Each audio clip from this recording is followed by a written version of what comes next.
kubanga Haji Kamoga yabadde awa okwogera kwe n'agamba nti nno nti miliyoni olwenda ze yali agambye empeeyo naye azisazizzaamu akasatu akasanvu kange kadde kakyaliwo ke mbadde n'akafunako kati tulinde ekisibo kiggweko tukalyemu embizi. Nti muli basajjufu kubanga Kamoga yabawadde ebyamu. No. Ate tuli banyiivu na nnyo. Kati let him compensate. In fact, alina kukwatibwa Kamoga alina kuba mu kkomera kati. Ye ate lwaki? I'm telling you, bw'okwata omubbi n'ekintu. Togamba bugambi. Nti kakantwala ebyange. Nze nkutadde. Kuba ne poliisi eri ebakwata bulijjo obeere ekyokulabirako ne kooti bugiye basiba. Kamoga abeere ekyakulabirako poliisi egende yeekole investigation kati ku ground. Ku byapa ebirala byonna waliwo kati kitegeeza waliwo abalala abatali nga Suna Beni. Abatali babinyanya abataliko support abatalina linnya atalina platform abafiirwe edda kati police eddeyo ekwate ebyapa bya Kamoga byonna kati bakyegeza investigating. That is how it works mu nsi ezitegeera. So si era police ya Uganda, by the way, wake up mugende wa Kamoga properties kati muddeyo mukebere ekyapa ku kyapa mutegeere oba bayita abalina tukyebaliza Katonda tukyebaliza muntu mulala yenna. Justice yalabise ate wali justice Kamoga si yagaba justice yagijeewa twali wano ku interview n'ongamba nti Katonda wa Suna Beni mu nsonga eyo ye Kamoga kyekyo kyennyini. Kakati yali Katonda we mu ngeri ki nti ye yekka yasobola okukyusa ebintu bino because yabimanyi from the detail. Ontegedde so si fefe n'abalibwawogana. It was him. Now, bwekiba mu nsonga efaanana bw'eti kakati nga kimaze okukolebwa kakati ate neti Kamoga bikapu kyaddi kunnyonnyola lwaki yakikola oba kutaasa abalala. Why did he do it in the first place? Ekyokubiri. But the fraud musango mu Uganda. Yes, fraud is a big case. Kubanga yo fraud. Yes. Ekobaane. Wekobaana n'obba ekintu ky'omuntu. Okyegedde. Eryokobaane. Because so agamba bwa sole ne kigwerawo. Olyo omusajja omukoseza yandibadde ennyumba ye yagimaliriza obudde amaze bungi. He has invested a lot of money into all this crap. He has wasted a lot of his time. Erinnya lye atawanye n'ebintu abantu bangi bamuvumye. People have abused him. Business wise ayinza bakatakyafuna gya kuba binyaanya. Because audience y'abakazi emwesazeeko. Atulugunya abakazi bannaffe. Kuba kati waliwo omukazi abadde agamba jjukira abakazi bayita mu bingi. Yes. Kati waliwo omukazi abadde gwe baagoba mu nnyumba ng'alowooza naye keesi ye bwetyo bweri kati era nga yanyiigira nnyo Suna Beni nga ne bw'ategeka ekivulu kati ku neighborhood takigendamu. Ezo sente gundi abazifiiriddwa. Suna Beni atulugunya abakyala sijja kugendayo abakyala tetubeerereko na kyaffe na bwenkanya. Katoyi naina compensation. That's all compensation. Suna Beni so Mwami Kamoga should not think that giving in a land title with the end of is the end of the story. Ku bantu abategeera nganze that is not true. Police egende ekole investigation ku ground. Investigating ebyapa bya Mwami Kamoga byonna kati. Because kitegeeza nti bingi ebiriko amannya agatategeerekeka. Tekyapa nti mwe babiri we muli ekyapa kyammwe kiriwa kiri wali kakati teweetaaga kusooka kubeera ku kyapa ate abakazi balina ekintu kyebeera obubbi abakazi eb'ennaku zino babbi so namba yabadde mu ffere webbaluwa ate abakazi balina ekintu kyebeera biri ennaku zino nti era ye namba yagenda okuyingira mu relationship yamanya kyeki kyenkubuuzizza nti ki ekibagatta kubanga waliwo amateeka agagatta omukazi n'omusajja bagayitamu kagabere traditional kagabere g'amateeka nti bayingira mu kooti kagabere ga chachi bayita mu mateeka amatuufu ag'okwewasa ago nasatu tebagayitamu oba beebaka bwebasibbo ne bazaala abaana ne byatandika okugamba nti twakola ffenna mwakola mwenna ku ki kakati gweraga lisiiti zo noonalaga lisiiti ze. Lwaki namba yabadde alemezzaamu nnyo okutuuka ate okutendewalirwa? Akaliro kavuddewa? Akaliro kavudde mu society. Namba ayo muwala muto nnyo nno nga bw'okiwulira nti akyalina future. Bw'otandika okubeera mwoyo kafankunaayo abantu abamu lwako tebabala nnyo naye kafankunayo yona wakuteeka obulanga tokyeyongerako obulamu butuuka ekiseera nga ebyo byonna biwedde kuba biggwa. Mwe abawala abayagala okufumbirwa olw'ensimbi mbeegayiridde mugende mufumbirwe mu banka kubanga yeeri ssente. Abakozi ba banka oba mu banka? Fumbirwa banka ogigambe nti nkubye empeta gwe gundi. Wanze jagala ssente. Gwe Equity nkubye empeta. Centenary Bank. Centenary Bank nkubye empeta. Bagenda kungatta ne Equity. Nze bagenda kungatta ne Equity. Awo mugende eyo. Bagenda kungatta ne Post Bank. Bwe mwagala emirembe mu bulamu musooke ekisookerwako. Bw'oba oyagala musajja manya nti kati onoonya laavu sooka obe nayo. Ontegedde? Bw'oba onoonya ssente noonya mulimu. Si musajja ayina ssente. Ontegedde? Tebikwatagana. Tebikwatagana. Bw'oba onoonya laavu ng'owulira oyagala kubaako na musajja situla laavu yo mu mutima noonya omusajja. Bw'oba onoonya ssente noonya omulimu gw'okukola. Noonya mulimu oba fumbirwa banka. Oba fumbirwa banka. Kubanga yo erina ssente. Ontegedde? Kati bino ebyokufumbirwa abantu nga calculation ezo ziri weird ezo. Ekyokusatu ekisemberayo ddala ku bawala. Muyige okubeera abagezi. Tozaalira musajja gw'otalina ligale. Abakazi abangi. Mukyala Kawuyondo yafaitize hadi yalipotize nga bamugamba nti otuke wa Katonda nga otanaba na kuwa kachai. Mugambe nti ndese mitawana ku nsi. Yamugambira Katonda nti kushalo. Era Katonda gyali mwabadde bawakanya Katonda kati mukirabeko. Mukirabi. Mukyala Kawuyondo tanaweza na weeks 2. Olwatuuseeyo anti yamugamba omwana todda kunyumya na Katonda bintu bidala bitakwata. Katonda bakuwa kachai kana kasookerwako. Soko mugaye kyoleseni. Era yakimugambe mu Luganda. Ndi mujaja God. Katonda bakunyamba bagende eno bagende eno. Soka otereza ku bintu byeri. Ndi sabana bange eno wansi soko batalamu. Nkwebaza gyosobodde okubanga okola webale nnyo webalire ddala. Anze muzukulu wa Kisolo Martin Chimbawa ndi wano ne Haji Kamoga. Manyanga ndi. Gwe erinnyo liraba. Era erinnyo liraba samba desinayo mukwano gwa Kamoga. Waliwo Kamoga chali wange. Badde sijja kuddamudiisa mukamwaka. Nange nasoma ne Kamoga Alex kwano obi wange. Na chali wange mita Kamoga Steven. Mwagala nnyo. Sigale kibadde ekyo. Akasi kibadde ekyo. Era bwe bayogera Kamoga nga ndowooza ku Steve. Kamoga ono. Ale bale nti muli basajjufu kubanga Kamoga yabawadde ebyamu. No. Ate tuli banyiivuna nnyo. Kati let him compensate. In fact alina kukwata Kamoga alina kuba mukomera kati. Ate lwaki? I'm telling you bw'okwata omubbi n'ekintu. Togamba bugambi. Nti kantwale ebyange. Nze nkutadde. Kubanga poliisi eri ebakwata bulijjo obeere ekyokulabirako ne kooti bujje basiba. Kamoga abeere ekyakulabirako poliisi egende yeekole investigation kati ku ground. Ku byapa ebirala byonna waliwo kati kitegeeza waliwo abalala abatali nga Suna Beni. Abatali babinyaanya abataliko support abatalina linnya atalina platform abaafiirwa edda kati poliisi eddeyo ekwate ebyapa bya Kamoga byonna investigating. That is how it works mu nsi ezitegeera.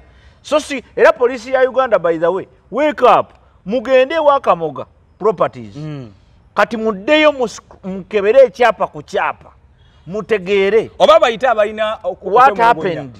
No tosobola bayita kati baddeyo kubanga era waliwo abatajja kujja abantu abamu banyiiga nze banziba acres ez'ettaka nze banziba mwenda nembata nkubuulira nabata sanyega saawogana nze ndi muvubuka muto n'okyesonyiwa nembagamba easy mutwale kuba nagula acres nga tulina eka 5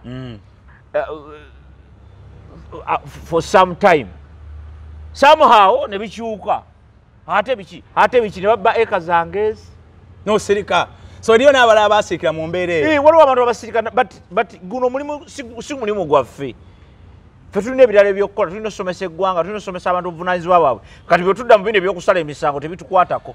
The idea is ekyakoleddwa tukyebaliza Katonda tukyebaliza muntu mulala yenna justice yalabise tewali justice Kamoga si yagaba justice yagijeewa twali wano ku interview n'oŋŋamba nti Katonda wa Suna Beni mu nsonga eyo ye Kamoga kyekyo kyennyini kakati yali Katonda we mu ngeri ki nti ye yekka yasobola okukyusa ebintu bino because yabimanyi from the detail ontegedde so si ffeffe n'abaali bawogana it was him now bwe kiba mu nsonga efaanana bweti kakati nga kimaze okukolebwa kakati ate neti Kamoga bikapu kyadi kunnyonnyola lwaki yakikola oba kutaasa abala why did he do it in the first place ekyokubiri fraud musango mu Uganda yes fraud is a big case kubanga yo fraud ekobaane wekobaana nobba ekintu ky'omuntu okyegedde eryokobaane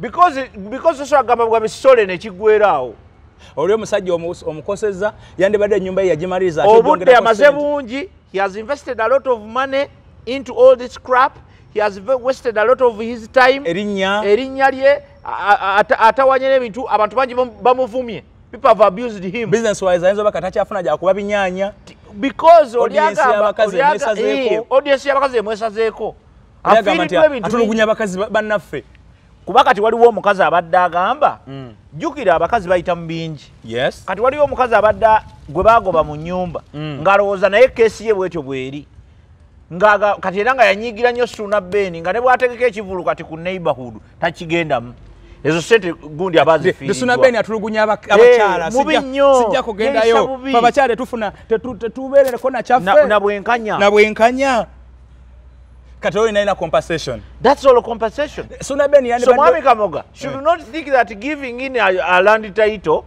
with the end of is the end of the story ku bantu abategeera nganze that is not true police egende ekola investigation ku ground investigating ebyapa bya Mwami Kamoga byonna kati because kitegeeza nti bingi ebiriko amannya agatategeerekeka okyegedde and let me tell you eggwanga bwe libanga linaatambula we need people we need to sort out these things from the grassroots so si kubeera nti amateeka gakolera nnyo abalina amannya olina kusooka kubeera Kimbowa n'olyoka ofuna justice n'ofuna obwenkanya olina kusooka kubeera Haji n'olyoka ofuna obwenkanya olina kusooka kubeera so and so no Haji yatidde kuyingira na manzaani na Zambia eryo no I don't know and I don't want to know but the fact that ekyapa kyakomyewo kabonero akalaga nti waliwo ensobi twagala kutegeera ensobi teri ku byapa birala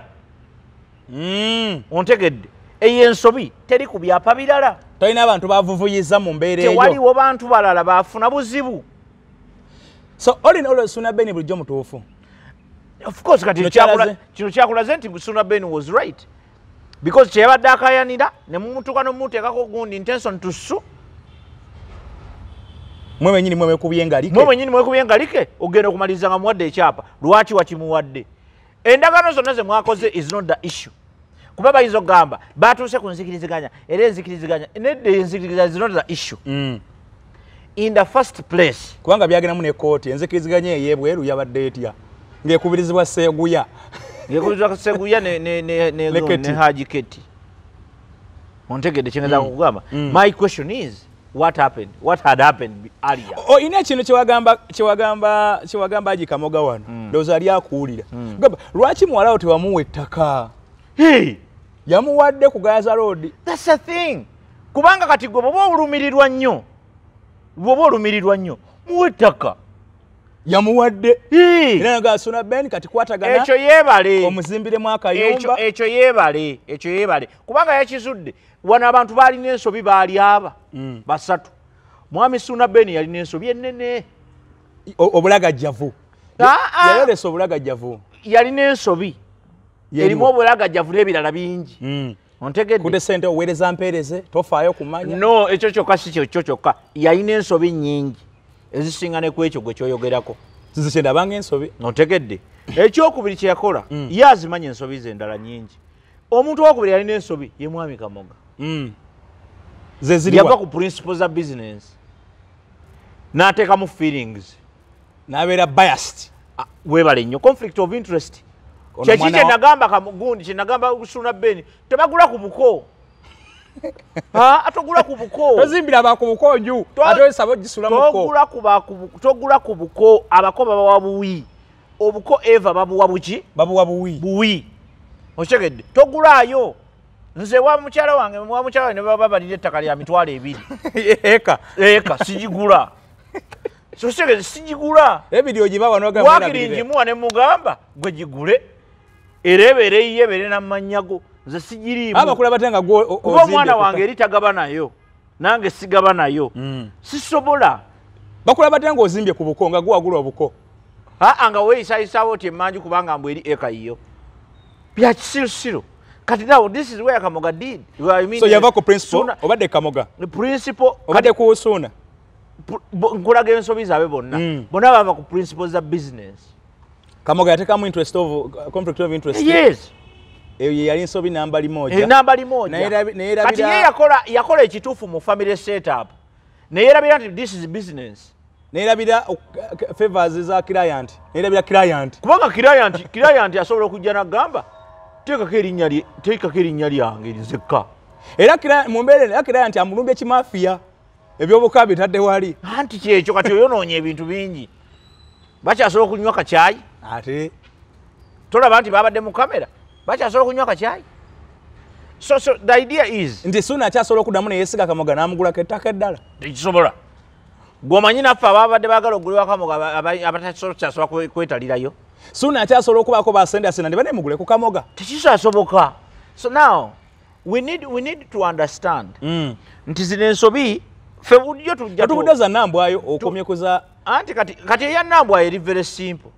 Nambwayo muwala atayagala kukola eyeeyagaliza.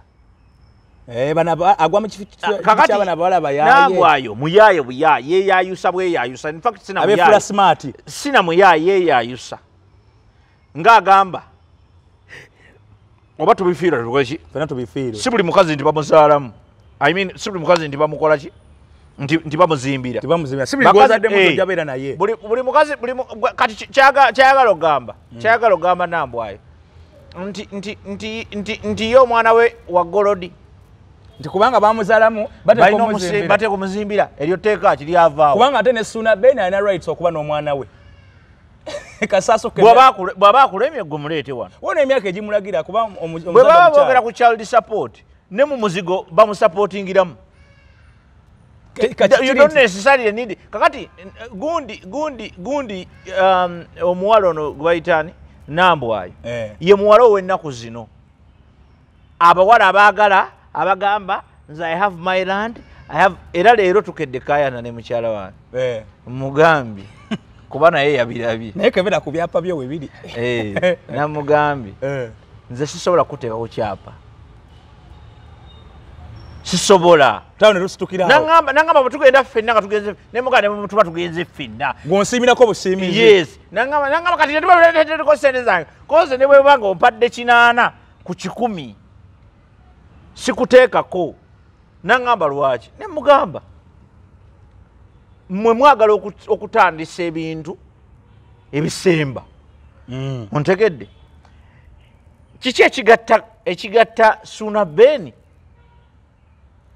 ne gundi ne Nambwayo kiki kyagamba nti omwana gwe baazala wakati awo omwana tebeetaga ttaka teyeetaga kintu kya kyonna yeetaga ekintu eki child support kyokka. It doesn't matter oba ali muzigo oba ali omwana teyeetaaga kyapa.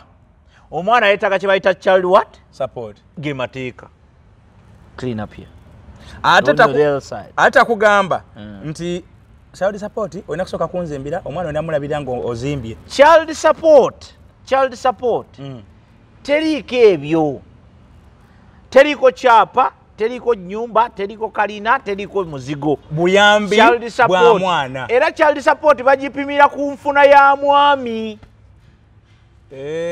Tebagipimira ku interests zo gwe maama. Nti omwami akola mirimu ki? Omwami akola mirimu ki? Nti ayingiza akakadde kamu buli mwezi. Twagalako emitwalo 3 za mwana we.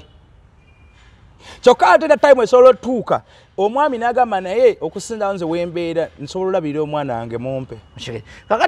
Kakati Kiki nkugambye nti kiki ekibagatta zino badenga omukazi you're running mad for no reason.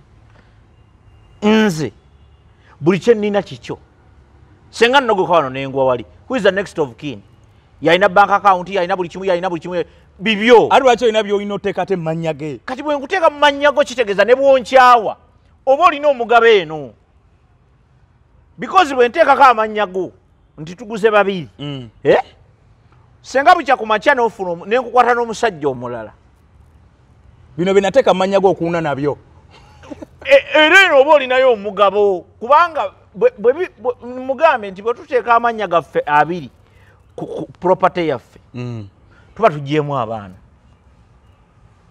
baba tebalina kye balina tuba ffe tukola ki ffe tuba tu owning aba naawe okyasobola okuneefuulira mu maaso eyo kitegeeza nti kunze naawe kuyinza okubaako asiriwala n'anyigiriza abaana okitegeera kale n'okunyiga gwe peesa wennyini exactly gye mugamba nti n'anyigiriza nedda kati ffe bwe tuba twatuuka ku nzikiriziganya ffe no problem kati tubalire third party because olaba emmotoka ng'ogivuga teri afaayo nti oba oyinza okugwa ku accident naye omuntu gwogenda insurance gye bagira gye bakusasuza ya third party nti oli gwogenda otomera tebimukwatako emmotoka yo naawe yeggwe emmotoka zammwe kati mwe muli babiri already oli gwe mugenda otomera gwe twagala ye third party insurance kakati bano ensobi gye bakola nti ffe kyokola third party wano mweno enkola third party kyekyapa nti mwe babiri we muli ekyapa kyammwe kiriwa kiri wali kakati teweetaaga kusooka kubeera ku kyapa ate abakazi balina ekintu kyebeera obubbi abakazi b'ennaku zino babbi so namba yabadde mu ffere webbaluwa ate abakazi balina ekintu kyebeerabira ennaku zino nti era ye namba yagenda okuyingira mu relationship yamanya kyeki kyenkubuuzizza nti ki ekibagatta kubanga waliwo amateeka agagatta omukazi n'omusajja bagayitamu kagabeere traditional kagabeere g'amateeka nti bayingira mu kooti kagabeere ga kyaki bayita mu mateeka amatuufu ag'okwewasa awo gonna asatu tebagayitamu oba beebaka bwebasibbo ne bazaala abaana ne byatandika okugamba nti twakola ffenna mwakola mwenna ku ki kakati gweraga lisiiti zo noonalaga lisiiti ze lwaki namba yabadde alemezzaamu nnyo okutuuka ate okutendewalirwa akaliro kavuddewa akaliro kavudde mu society namba ayo muwala muto nnyo nno nga bw'okiwulira nti akyalina future bw'otandika okubeera mwoyo kafankunaayo abantu abamu lwako tebabala nnyo naye kafankunaayo oyo alina wakuteeka nga tokyeyongerako obulamu butuuka ekiseera nga ebyo byonna biwedde kuba biggwa ebyo byonna bituuka ekiseera ne bikwaki ne biggwa omwana n'akula Suna Beni n'akula mwena ne biggwa naye wabaawo ebintu ebigwa bikudragging emabega all the time nga wakola mmese etakyuka nga wakola mmese etaliiko reversal. You don't know what that means. Omwana wamucyankalanya taata we kati taata atandise okuyita maama akayiringu. What does that mean? Era twakivumirira luli era by the way gundi kisazeemu mu linnya lya Yesu oba mu linnya lya Allah kikole ki kisazeemu publicly todda mu bintu bya nga wakyogera publicly era kisazeemu. Don't waste time, don't explain, don't kisazeemu mu linnya lya Yesu ogambe nti ekyo nkikola ki kisazizaamu bwali busungu abamaama ku level zonna abamaama era tumuwe ekitiibwa ekyo kyetufuula abafirika era tolikyusa mukwano gwa tosobola kutuusa kakati omwana okusanga senga bw'alikula n'atandika scrollinga bw'alisanga akivumu ate era alisanga ekiki nga gwe taata guwa kyogera alisanga ekivumo n'asanga n'okwetonda ekyo n'akimalira awo ku ssimu ye kwalibeera era kwalikimalira bano balina lwangozi zaabwe naye bazisortinga.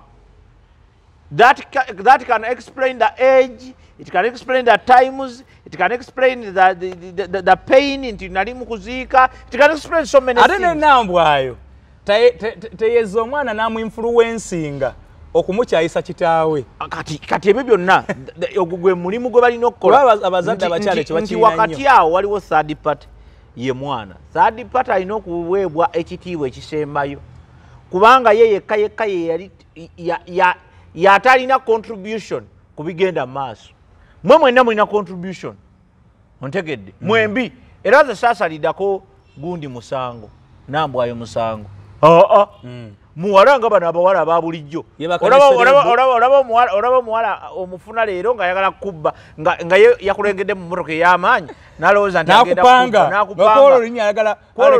kubbe nga akubbe bubbi kwolibana abaana tebaswala kwolwo ayagala agendeyo n'akakadde so kati ebyo byonna bya bulijjo so kati gundi kyabadde akola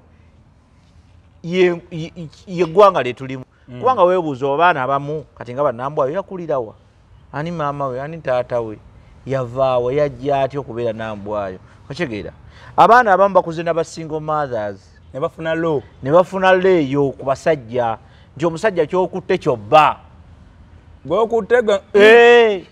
omusajja kyokutte kyokolaki kyobba bakuze balaba maama abagamba mu temwina kitammwe akuze alina feeling eyo nti gwokutte gwokolaki gwobba kati ye abbiramu n'abalungi nga tategedde kubanga ye eyo training agikolaki agirina so ekyo there's nothing we can do about it naye of course there's something we are still teaching people naddala mu nkuza y'abaana abaana mubakuze bw'oba olina omukisa okukuza omwana ng'oli taata ne maama bannaye mu kikole omwana afune balanced diet ontegedde ate abatasobodde kukola ekyo bwe muba mukuza abaana bano temubateekamu mitima mibi eri gundi ezimu kugamba baana waliwo ne basingle fathers agamba abakazi ba kisiru nnyo mama mwe yabaleka wano yabaleka musitategeera yali mu kweyagala ali eyo naye nga tababudde kiyakola nnyabwe kakati ebyo byonna mu bigenda empola nti mukuze abaana ng'omwana omukuza on principles entuufu oba za musingi gwa ddiini nga mulina ddiini gye mulimu oba musingi gwa famire nga mulina nti mukkirize nti yes maama waffe ayinza okuba talinaffe wano naye alinaffe either way kubanga nedda n'okuva edda abantu bakuliranga gye batazaalibwa ontegedde naye principles za family setups zaaliwo Aji Kamoga okusindika ekibaluwa kimiliyoni 9 yali alowooza ki ng'ate ebintu byonna yali atiisa n'agamba yali ayagala ono asirike because let me tell you mwami Kamoga mukimanye nti he's in business ebirala byonna ngo bitadde ebbali ali mu business yes kakati ebigambo Suna Beni bye yayogera byali tebinawe bikulaakulanyiza business okuliko gisuula okegedde omuntu yenna ategeera oba olina okumanya kiki ekisajja kijja kunnyononera omulimu kino nino kisootinga ontegedde abamu bagenda ne ku extreme eyokwagala okutta nga ebyali ku bwana Samona yes nti Samona olwaleero yazanyira ku gundi yazanyira ku lwalukagga until today Samona tadda ngulu tasiba kudda ngulu bana baleka okukuba ebizigo bye ne bayisaawo ebirala awo wayita movit okimanyi movit yatelina weekola awo wennyini we wayita movit na penetrating anakuba akaji awo wennyini kuba movit yaliwo nga strugglinga movit habojeri yaliwo nga strugglinga ontegedde awo wennyini we wayita movit taddanga mabega mistake esobola okutta business yo so ekyo kyali akola kyali protective eri business ye so yali akoma ku Suna Beni aleme kuddamu kwogera naye kati yagenda n'akizuula nti kati alina tuwandiikira ffenna kandaga kati nina okuzikiza Suna Beni okategeera kengezaako okulaga kubanga yamala n'akizuula nti wait a minute jjukira bannayuganda kati bayize bategedde ni justice mu kooti teriyo kuyisaayo ku budde justice bategedde nti kooti tezikyagaba bwenkanya anti jjukira obwenkanya bwa kooti buli fane obwenkanya bwa kooti yo kooti ekuwa obwenkanya buba bwenkanya naye kooti kiki kyesinziddeko okumpa obwenkanya okitegedde if you are given wrong information for example you make a decision depending on that okitegedde kooti tediringa na kintu kyonna kitaliiko bujulizi kyokka obujulizi naye babufuera osobola ofuna yes kubanga yo bwejjejja na bujulizi bo bakubuuza bujulizi baba bakimanya era n'omuddamuzi ayinza okubeera waawo bw'ati ng'akutunuulidde ng'amanyi amazima n'agamba leeta obujulizi ye abulamuzi babimanya basooka basinkana ku makya nga ruling ya ssaawa nga 8 anti ekugamba aba akulaba bw'oti nga ddala ekyamazima akimanyi nti siggwe buzibu naye n'akugamba senga ofunayo ku bujulizi tolinaawo yadde titewali bw'obaba tewali bujulizi omusango guba gugenda kusinga by all means oba oyagala oba toyagala oba oli mutuufu oba oli mukya kubanga yo gundi tesala mazima kooti tesala mazima esala bujulizi kubanga amazima truth is not discussable yesalira kusinzira ku gundi ku evidence ate police ekukwata ekutwala eri ewo evidence ate yekolera ku suspicions etebereza kyovola abantu buli muntu abeera presumed not guilty until proven beyond reasonable doubt mu kooti kitegeeza nti mu process ene ya presuming bayinza okuba bakwata n'oyitawo nawe ne bakwatiramu bakutte so mukola statement wabagaye bannayinze munsanze wali zikyembimanyiko kakati ate mukola statement era kiyinza ozitowa nga tokakasiza ddala wabaddewo bubeezi wabadde oyitawo buyisi ne bakugamba alabayi baluwa wabadde ovaawa kale wabadde oyitawo wabadde ovaawa tyandabadde era nagyenva nebakuba kati alabayi njagala otukakasize gye wabadde ova n'obudde ate polisi yaffe nayo terina budde obudde bwerira ate bwagenda kugoba ba politicians kakati ne statement tebakola kunoonyereza kungi nnyo ku bantu be bakwata bakwatamu ate n'amateeka gaffe ga kisiru mu 24 hours oba olina okuba ogenze mu kooti stupid ng'ate bwe bakyanoonyereza olina okunoonyereza ku muntu paka nze ndowooza nti gwandibadde omwezi mulamba nga polisi ekulina ng'olyaki polisi tezina mmere ati kati polisi bagiwe emmere nga bagiwe emmundu nabo benyini bali eseneza bali amu mmere banyaga mugamba ebyo byonna eggwanga lina okutereera tewali nsonga lwaki tupapogenda lwaki tupapogenda mu kooti kyekikupa pyogenda mu kooti mu 24 hours why owai Mami Kamuga kyakoze damage control ekyo kyakoze kibaita damage control era alina kyataasa era alina oba kyamaze okuyiika alina kyataasa no it's never too late lwakuba ndooza si musajja wa bigambo bingi ate ndooza ne gwe bayita PR omanyi tulina ekizibu kyaba PR b'ebitongole oba ate abantu abamu kati nga abantu abo abamu bakola business ne batatunuulira bintu bya maaso myaka nga 10 maaso tebazifuula nnyo fomo bayiyenga ye mu motoka ye ebyapa atambula nabyo mu motoka ku simu ye buli kimu kimubeera ku mubiri office bw'ogendayo balina mulinda gy'asayininge ku kyapa kyo ye PR w'ekitongole abamawulire bwe bajja era balina laba ye ya accountant ya issuinga sente yasayininga ku cheeke kati ebyo ebintu ebimu sigamba nti bwe kiri bati ndowooza kubanga nze bwe mbanga nali nkola wa Mwami Kamoga senga bwe gye nali nkola ng'omuyambako ku bya PR nga muyambako ku bya PR by'okwogerera ekitongole nandibadde bino byonna ebyabaddewo byandibadde byabaawo ne mutamanya na kumanya wandibiziyiza munda eyo nandibikoze mu ngeri eri very scientific 1 2 nandibadde njogera ekigambo era kati Mwami Kamoga Properties nga alina n'obulanga ku TV ng'ate Suna Beni yabulanga wandibadde mwogezi nga abogerera polisi yes bwe kibeera PR omulimu gwe gubeera ki abogeza polisi bamanyi naye yes enkola yaabwe wuliriza kuba kati abamukyamu okugamba nti nno balina akantu ke balabe kalinga akamunyenye tutulabe munyenye kati gwe bwoba walabye drone no problem we are still investigating fokusinzira kuba forensics baffe balabye akantu akalinga munyenye okuyonyeza kukyagenda mu maaso nakulekaawo kuba kati okunoonyereza kwewakanya kikyowakanya owakanya kunoonyereza kuba tebanakuga nti bavude olwaleero sengande waliwo n'obulanga obutambula ku gundi nga nze sponsor wa Suna Beni ku radio era wandibadde okosa PR department n'omulungamya ku ekyo era ne mugamba nti kyetugenda okukola kuba kati Suna Beni alina ensobi tolowooza nti mbuli talina nsobi ensobi azirina naye kyenagamba nti eri bagiyita property consultancy omulimu gwo gwagenda nakugamba nti bw'ogenda mu ddwaliro ng'omutwe gwe gukuluma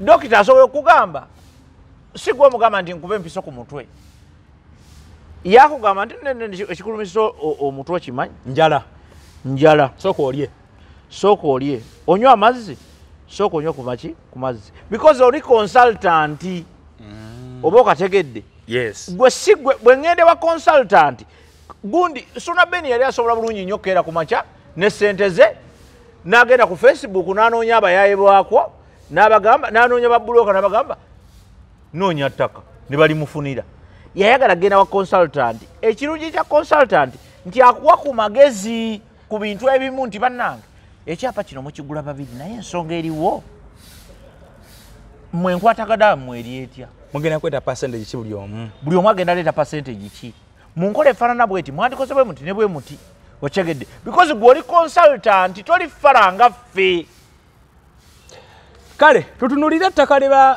Kamoga yagambye okuwa omwana oyo wano ku Gayaza Road ekiteetika no si kiteetika oyita ne mu Gayaza town oyitamu n'otuuka no nga wali St Juliana side yawo lirimu area eyo we yagambye muwa naye n'agamba nti Suna Beni nkwataganya mumuzimbiremu akayumba kakati ekyo kya buntu oba ebyo bya buntu oba Suna Beni ateekeddwa ozimba uliriza ebyo bya buntu ontegedde ebyo babita byaki bya buntu nti oli kojja bangamba nti kojja wa Nambwayo kojja yayagaliza mwana we naye yakozeyo ekyobuntu kati naye yagamba naawe kolayo kyaki ekyobuntu kubanga bakizudde nti Suna Beni takyawasiza Nambwayo luli badde bakipushinga luli ne bino relaxation yateeka ku byapa biki babadde bakola famire nebbo kye bataazuula ti famire tezimbibwa bwetyo famire etandikira wansi tebagizimba ku kukaka ate tandikira waggulu obuzibu buli kuba nti baava waggulu babadde banoonya Suna Beni like akakibwa awasa omwana si kyekyo bo baali bazimba tebaali tebamukaka kubanga Mwami Kamoga teyaliyo nga beefuna baali tebamukaka era bano be begende wa Mwami Kamoga anti gye kyasembera okulaba nga kuba bwe yali agende wa anti kati bo bagendayo nga boyfriend girlfriend kati bo ne batandika okulowooza nti this is a family building naye initial stages initial payments na biki Suna Beni yaliko yekka era nga Kamoga akimanyi nti Suna Beni yagula anti kakati ate n'alaba muwala we ng'abiyingiddemu ayongerako muwala we luvannyuma ng'amuyingiddemu naye nga teyebuuza ku kiraya nti omukulu ewanu nga tamwebuuzizaako kubanga yali alabanga ebintu biri automatiki jjukira birimu okwagaliza kye nagambye conflict of naye ye musajja ne bw'obeera ggwe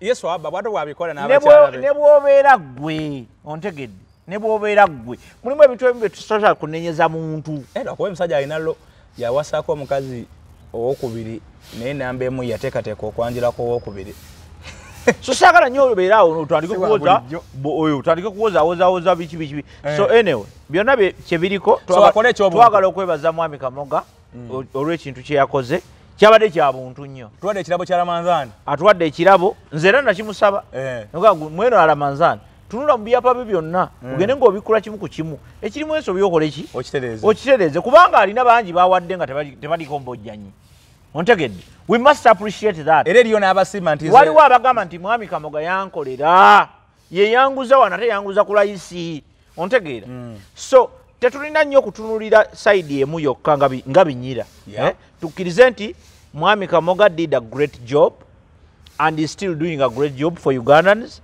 era tubasaba mu Abannayuganda abali eyo mugende wa Mwami Kamoga naye bwe mutuukayo olw'okwewala ebintu birina ebizibu mubuuze ebibuuzo waliwo abantu abalowooza nti nno ensi egenda bategeerera buuza ekibuuzo obuuze kino kiggwa kitya kino kiggwa kitya kino kiggwa kitya bwe nkugulako ekyapa nkifuna mu bbanga ki nkifuna mu bbanga ki nkiwaani kiriko mannya ki so that ebyo ebintu ebimu tetumufuna surprise zitakola ki zitakwatagana ekyokubiri mwe abawala abayagala okufumbirwa olw'ensimbi mbeegayiridde mugende mufumbirwe mu bbanka kubanga yeeri ssente abakozi ba banka oba mu banka fumbirwa banka ogigambe nti nkubye empeta gwe gundi wanze jagala sente gwe Equity nkubye empeta Centenary Bank Centenary Bank nkubye empeta bagenda kungata ne Equity nze bagenda kungata ne Equity awo mugende eyo bagenda kungata ne Post Bank mwagala emirembe mu bulamu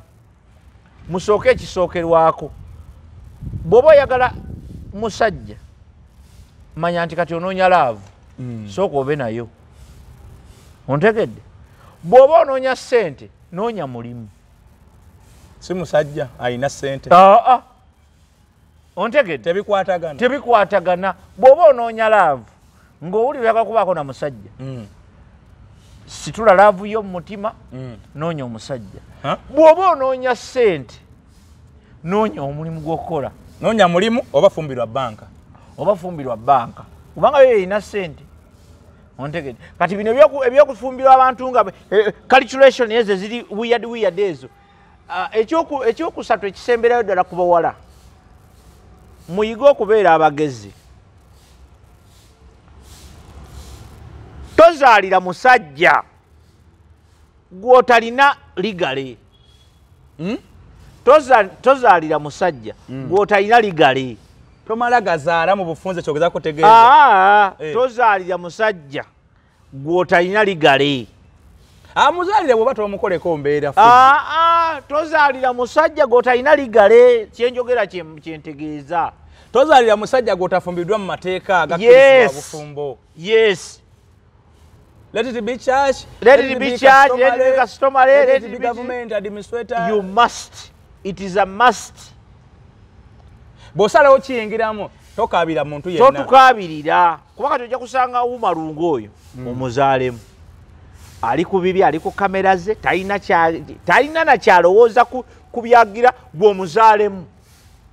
Akulekera omwana bwe bano basinga omaza betulina ne bakuza ebyana nga biringa nga biri awo tebitegerekeka ne bifuuka ebyo ebyana ne bifuuka ebisajja mu bukulu ne bifuuka ne byo kizibu nabyo ne bikola ba single mothers kati we are in a vicious circle of single mothers and fathers simply because single mothers banji single fathers banji ninge walwadde n'okugga mangu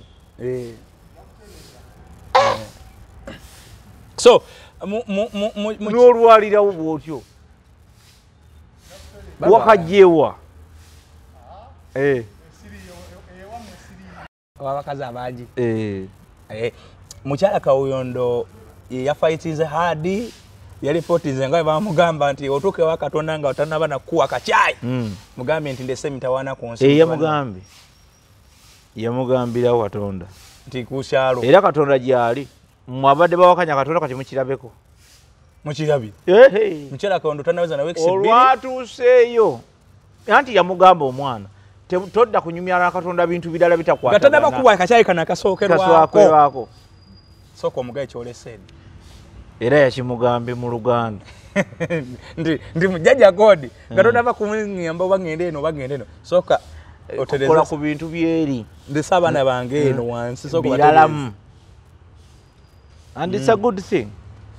Anyway, Mr. Kamoga, thank you so much. And Mr. Kav Market, naye yakoze omulimo mulungi because yakirabinga kati katolaba abantu nga bamwami Ketti oyina obbawo ekitiibwa twetaaga abasajja abo mu abantu abo era Mukama abawe nnyo omukisa abantu abatakoma abatalekerawo kwagala kulaba mirembe abantu bangi baagala nnyo chaos kale abasajja nga bagasumba bavayo ku mavumi bantu olaba babujingo bavayo ku mavumi bantu tolire wanti aina matagasa kakati that matter era banaye omwami gwe bayita Ketti oba yeetaga kirabo ki Katonda yeetaga kumwongera akwate ku myaka gya Kamoga ngaaga agawe Ketti oba nedda akwate kujja Suna Beni eji akwate kujja mwami Kamoga eji ati kati yeye aweze akwate emyaka 15 akwate kujono gundi nambwa akwate keji akwate ke 3 akwate ke 5 mwagalize emyaka 2 kwekyo kye yakoze emyaka 2 bajimugateko njagala Katonda agimuwe emyaka 2 kuba kati oyo atugasa okubeerawo kwe fenna tubadde tuwogana kadi mwami Kavuma wazinga yaffe oyo mwami Kavuma wazinga yaffe atuukiriza obuvunanyizibwa bwe nga community expert obuvunanyizibwa bwe nedda ng'obuvunanyizibwa kuba kati nze sobola kubeera mwami Kamoga ku level yange ontegedde nebemba mukubiri ayinza obutampuliriza ontegedde naye buli nakugaba buli muntu alina obuvunanyizibwa bwe ate alina okuwembalirira ne Allah yandimutudde n'amubuuza naye kubinakuwa byonna naye gwe mwami Keti walaba abaana bano nga bawoggana ng'oli mukwano gwo nkukiriza ogenzeko ne ku kaaba ya Mungu n'otasobola kusotinga kintu kino wali okisobola lwaki wakikola kakati obuvunanyizibwa bwabutuukiriza era Allah muwe nnyo omukisa ndowooza ateekeyo n'ekinyanyanya bafune sente ezinazimbira namba wayi tekirina buzibu kati ebinyanyanya bijje nga bwe birina okujja biki naye kubanga ekisookerwako nakugamba balina okutuula kubanga ebwo bwe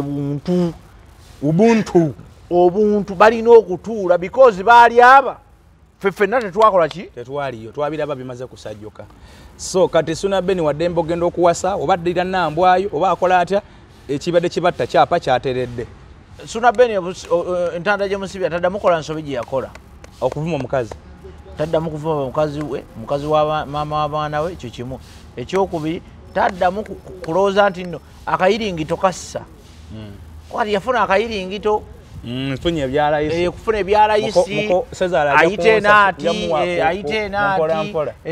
omukazi yali wagundi amubyeyo kagaba ebyo by'okubba abakazi ebyo bwabakadde naye agala omukwano omutuufu ojja kubbiramu sasula funa omukazi omusasule ontegedde bakuba ebyo byakayiringito akayiringito akako kulowooza muno ogenda kutegulwa ku neighborhood mujje wano ewa pafambo sijja kuteekamu ssente mujje wano wapafambo ngadda wano kijjamukomeza alabyeyo omaliriza otaddemu nnyingi kale ebyo bwe bito ebigenda obbeera katulabe katumusabire naye twagala nalabyeko akafaananyi ka video kebabakutenga batudde babiri nambwayo ne Suna Beni nga kanambwayo kali bwe kati naye I love nambwayo so much respect yabadenga wa Suna Beni mugezi ye buli kye yali akola yali akimanyi kyali calculative kakati ye yatuuse ku level